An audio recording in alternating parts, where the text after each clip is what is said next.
सोना हमेशा से भारत का पसंदीदा निवेश रहा है, सुरक्षा, भरोसे और लंबी अवधि की संपत्ति का प्रतीक। लेकिन 2025 में अगर आप डिजिटल तरीके से सोने में निवेश करना चाहते हैं, तो क्या आपको गोल्ड ईटीएफ चुनना चाहिए या gold mutual fund?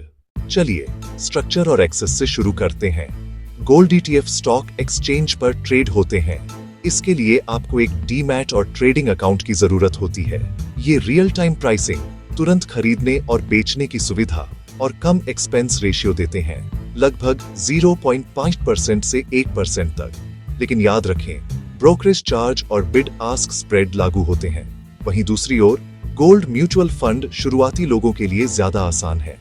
Demat account की जरूरत नहीं, आप हर महीने RST 5,000 जितनी छोटी रकम से भी SIP शुरू कर सकते हैं। हालांकि इनके एक्सपेंस रेशियो थोड़े ज्यादा होते हैं, लगभग 1 से 1.2% तक, और कुछ फंड्स में एग्जिट लोड भी होता है।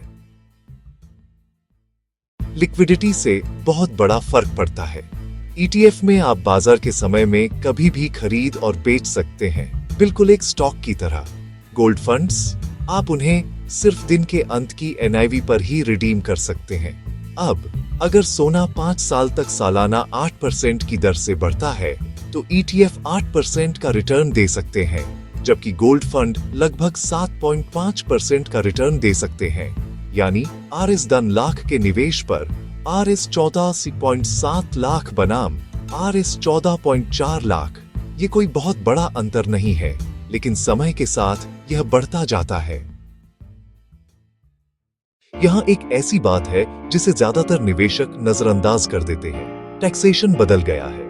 पहले 3 साल से ज्यादा समय तक सोना रखने पर इंडेक्सेशन के साथ 20% टैक्स लगता था। लेकिन 1 अप्रैल 2023 से सेक्शन 50AA के तहत सोने के निवेश पर होने वाले सभी मुनाफे को शॉर्ट टर्म माना जाता है। इसका मतलब है अब इंडेक्सेशन का फायदा नहीं मिलेगा। यह नियम ETF और गोल्ड म्यूचुअल फंड दोनों पर लागू होता है। तो किस में निवेश करना चाहिए? ETF के लिए इन्हें तब चुनें अगर आप एक एक्टिव निवेशक हैं, लागत को लेकर सजग हैं और आपके पास पहले से ही डीमैट अकाउंट है। ये फ्लेक्सिबल, पारदर्शी होते हैं और कुछ मामलों में इन्हें लोन के लिए गिरवी भी रखा जा सकता है। गोल्ड म्यूचुअल फंड के लिए इन्हें तब चुनें अगर आप एक शुरुआती निवेशक हैं, SIP पसंद करते हैं या डीमैट अकाउंट की झंझट नहीं चाहते। ये सरल, ऑटोमेटिक होते हैं और लंबी अवधि के अनुशासित निवेश के लिए बेहतरीन है। 2025 में सोना एक मजबूत हेज बना हुआ है, जिसे महंगाई, करेंसी की अस्थिरता और सेंट्रल बैंकों की खरीदारी से सपोर्ट मिलता है।